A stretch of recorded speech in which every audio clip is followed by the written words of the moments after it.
ridiculously outnumbered. The searchlight could even the odds.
We're safe here. I have looked after the well-lit room for many, many years now. There is no shadow in the well-lit room. The hour is fail-safe, and all the bulbs are numbered and changed regularly based on their make and model. Right.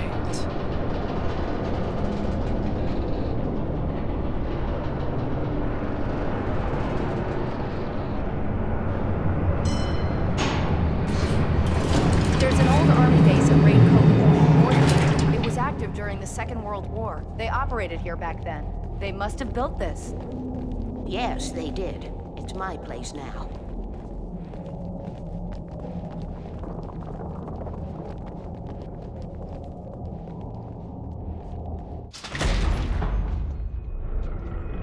Take it, and I won't need to worry about the room anymore, because 6 and 33 and 118 need changing soon, and I don't want to climb up the ladder to change them because it's very late, and I'm tired.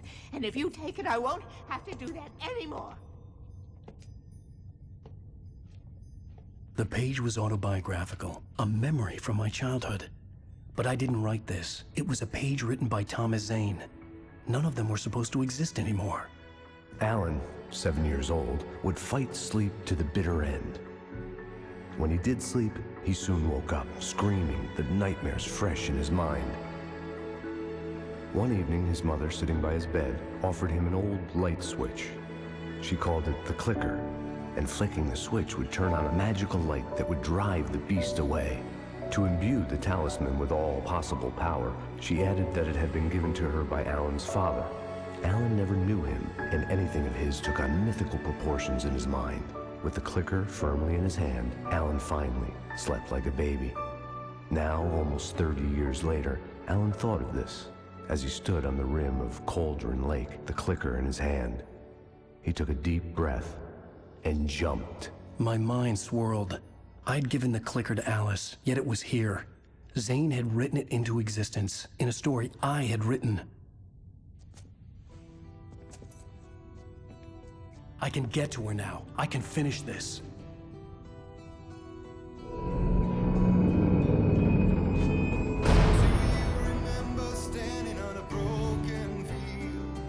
Previously on Alan Wake, I wrote a horror story that has come true. Thomas Zane did the same in the 70s. You will go no further. If I continue like the Dark Presence wants me to, the story I'm writing won't save Alice. It's a horror story. No one will survive. You knew Zane! Thomas Zane! You're the Lady of the Light in the song! He left something behind to help me. The clicker. Alan thought of this as he stood on the rim of Cauldron Lake, the clicker in his hand. He took a deep breath and jumped. I can get to her now. I can finish this.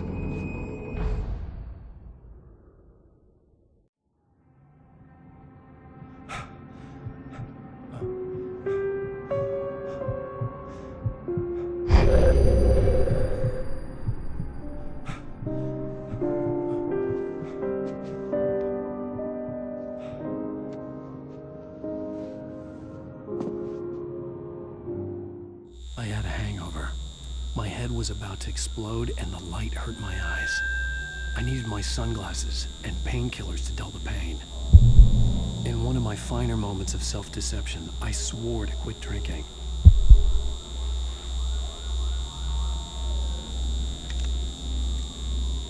The sunglasses made the world look bearable. Now I could keep my eyes open without feeling like a vampire in the sun.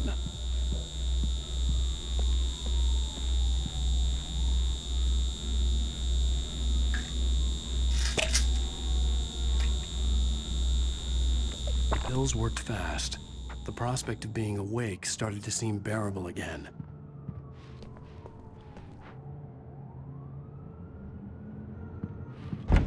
There was a message waiting for me on the machine. You have one new message. Al! Are you still asleep? Wakey, wakey! You should have your show on your TiVo. If Alice wasn't too mad to record it. She called me earlier and really chewed me out. Yeah, we went a little overboard last night. But parties are a part of this business. Al, look, I'm saying this as your friend. She's not doing your career any favors by trying to run your life like that, okay? I'll talk to you later, Al. Watch the show!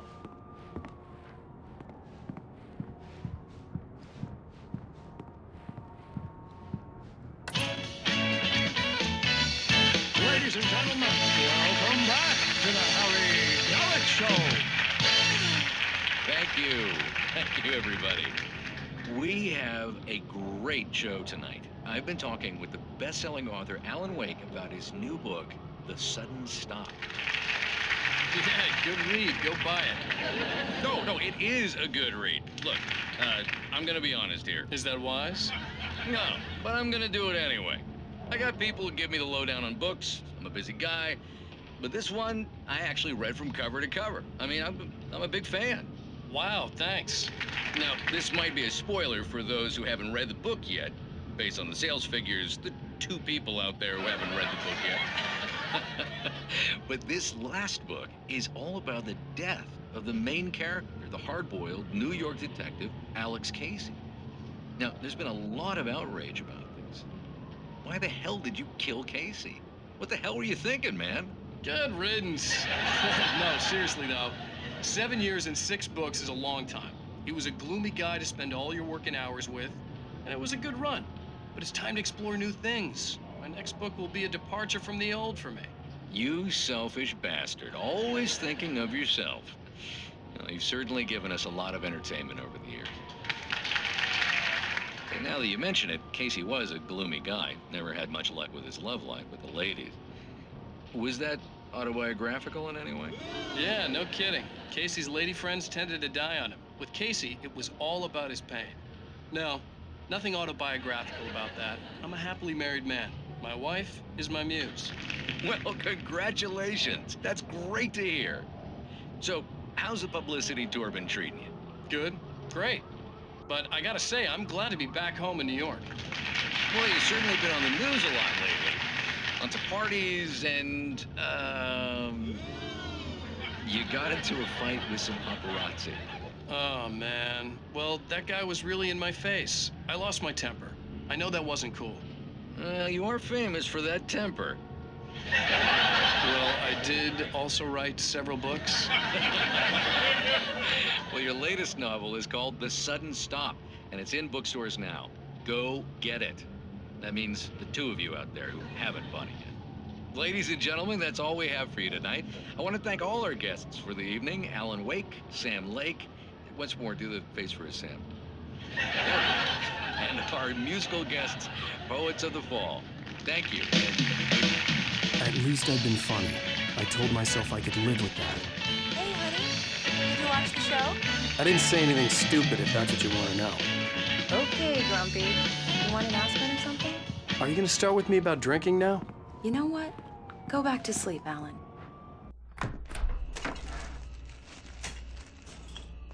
What? Now you can't even talk to me? Well, this morning I was angry because you said you'd be home at midnight and you showed up at 7 a.m. and passed out in mid-sentence. Now I'm over it. Are you angry? This goddamn tour. It's gotten out of hand. Oh, honey. It's almost over, right? We can get back to normal. Then you can start writing again. I'm sorry, honey. Alan, you're not thinking straight. Just take a shower and go back to bed, huh? Yeah, you're right, honey. I'm sorry. Once this is over, let's go away together. A vacation. Just you and me. Some peace and quiet.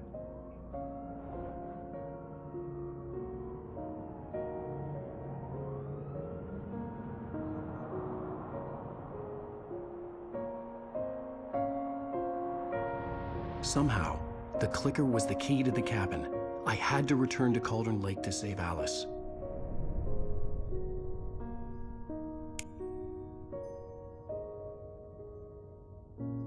I'm going back to the lake to finish this. I'm going to write an ending to the story in the manuscript on my own terms, to make it all right. Why can't you just write it here? The last page is still in the typewriter. I need to read it first. Everything needs to be just right. Zane tried to cut some corners, and it didn't end well. Okay, ready when you are. I'm sorry, Sarah, but I need to do this alone. Barry, take her gun. Miss Weaver, close the door when I leave.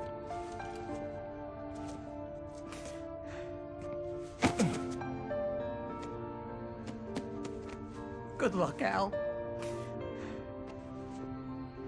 See you later.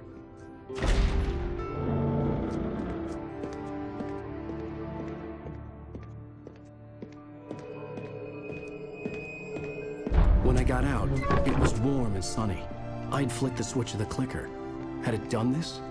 I didn't stop to question it. I had to take advantage of the sunlight to get to the lake. On Zane's page, I'd stood on the rim of Cauldron Lake, about to use the clicker. That's where I was headed.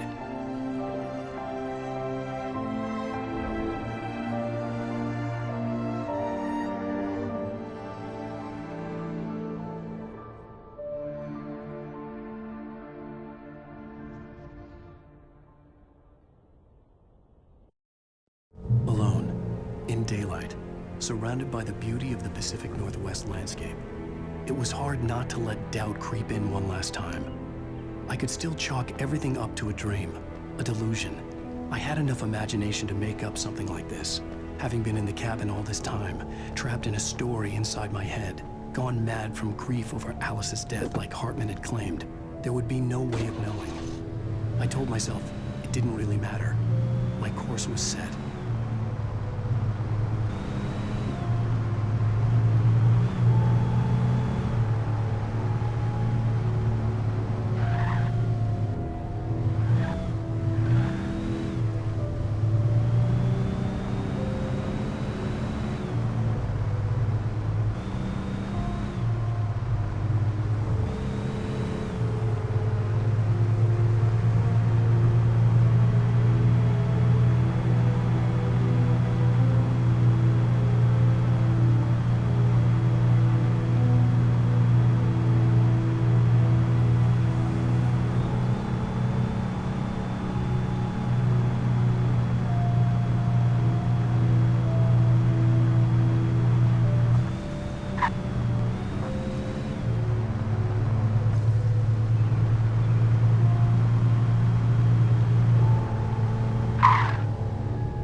was a link between us, always would be. I could feel its presence again, getting closer.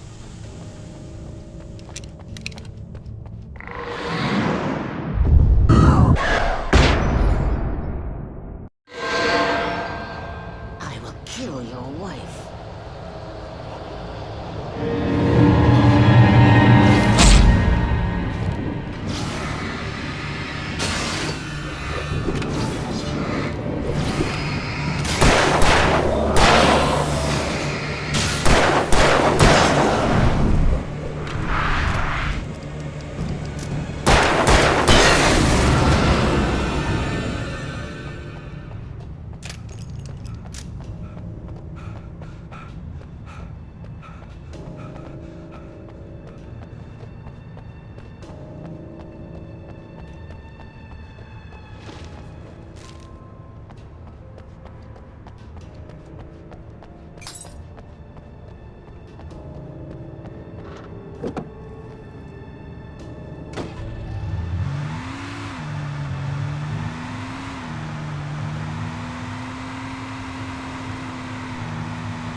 Based on the signature in the motel register, Agent Nightingale had stayed here, in room number 2.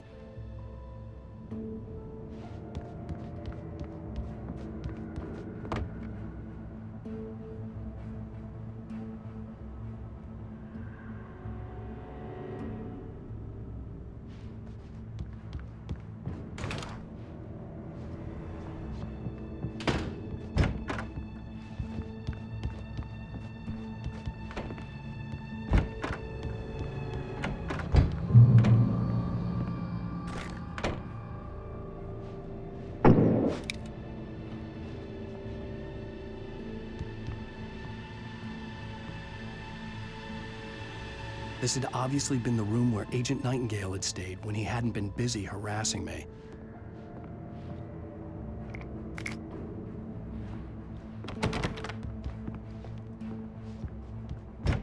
Look after yourself, manager!